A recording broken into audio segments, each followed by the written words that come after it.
नमस्ते। अंतर्राष्ट्रीय मानवाधिकार विधि की उत्पत्ति का आधार प्राचीन सभ्यताओं और धार्मिक ग्रंथों में मिलता है, जहां मानव गरिमा और समानता की बात की गई है।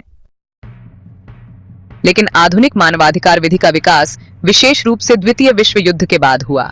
इस युद्ध में हुए नरसंहार और अत्याचारों, विशेषकर यहूदी नरसंहार ने यह स्पष्ट किया कि वैश्विक स्तर पर मानव अधिकारों की रक्षा के लिए एक सशक्त कानूनी ढांचा होना आवश्यक है।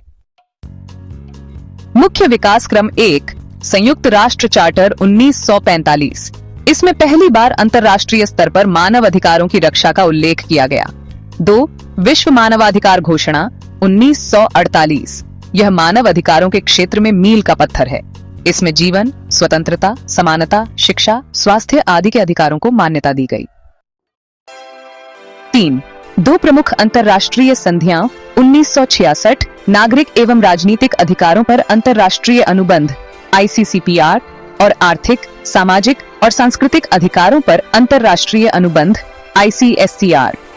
इन संधियों ने मानव अधिकारों को कानूनी मान्यता दी। क्षेत्रीय मानवाधिकार तंत्र, यूरोपीय मानवाधिकार संधि, अमेरिकी मानवाधिकार संधि, अफ्रीकी मानव एवं जन अधिकार चार्टर। इन विकासों के माध्यम से मानवाधिकारों की एक अंतर्राष्ट्रीय विधिक प्रणाली की स्थापना हुई, जो आज भी लगातार विस्तार और परिष्कार की प्रक्रिया में है। व्यक्ति का जीवन और स्वतंत्रता प्रत्येक लोकतांत्रिक व्यवस्था का मूलाधार है। भारतीय संविधान का अनुच्छेद 21 यह कहता है कि किसी व्यक्ति को उसके जीवन या व्यक्तिगत स्वतंत्रता से वंचित नहीं किया जाएगा, सिवाय विधि द्वारा स्थापित प्रक्रिया के अनुसार। यह अधिकार केवल भौतिक जीवन तक सीमित नहीं है, बल्कि इसमें गरिमा के साथ जीवन, स्वच्छ पर्यावरण, शिक्षा, स्वास्थ्य, यात्रा, निजता आदि के अधिकार भी शामिल हैं। न्यायालय की भूमिका। भारतीय न्यायपालिका ने अनुच्छेद 21 की व्याख्या करते हुए इसे एक विस्तृत और जीवंत अधिकार बना दिया है।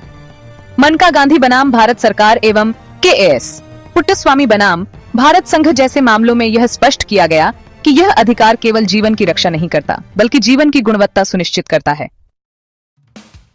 निष्कर्ष। जीवन और स्वतंत्रता का अधिकार हर नागरिक को गरिमापूर्ण और सुरक्षित जीवन जीने का आधार प्रदान करता है।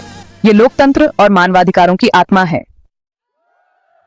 भारतीय संविधान में आर्थिक और सामाजिक अधिकारों को राज्य के नीति निदेशक तत्वों यानी अनुच्छेद 36 से 51 में शामिल किया गया है।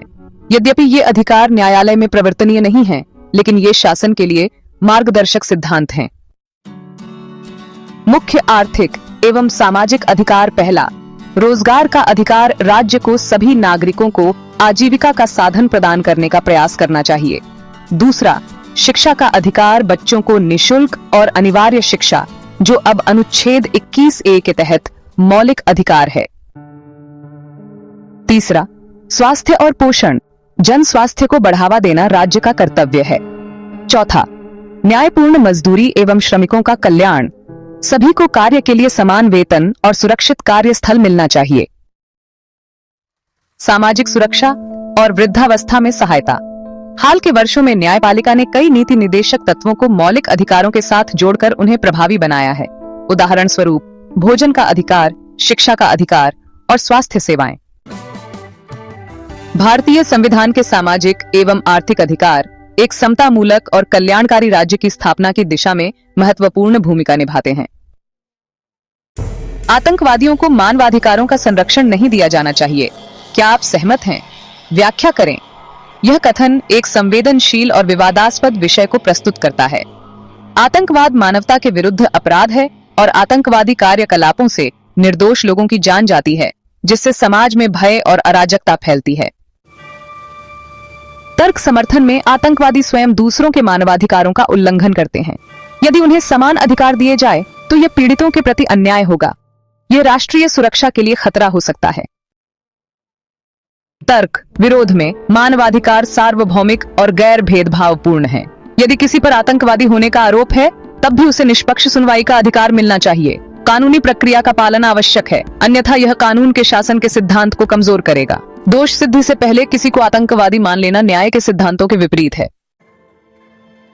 निष्कर्ष। हालांकि आतंकवाद का कड़ा विरोध आवश्यक है, लेकिन यह भी उतना ही आवश्यक है कि मानवाधिकारों की रक्षा कानूनी प्रक्रिया के तहत हो। आतंकवाद के विरुद्ध संघर्ष के दौरान भी हमें न्याय और मानवाधिकारों की मर्यादा बनाए रखनी चाहिए। धन्यवाद। प्लीज वीडियो को लाइक, सब्सक्राइब, शेयर और कमेंट करना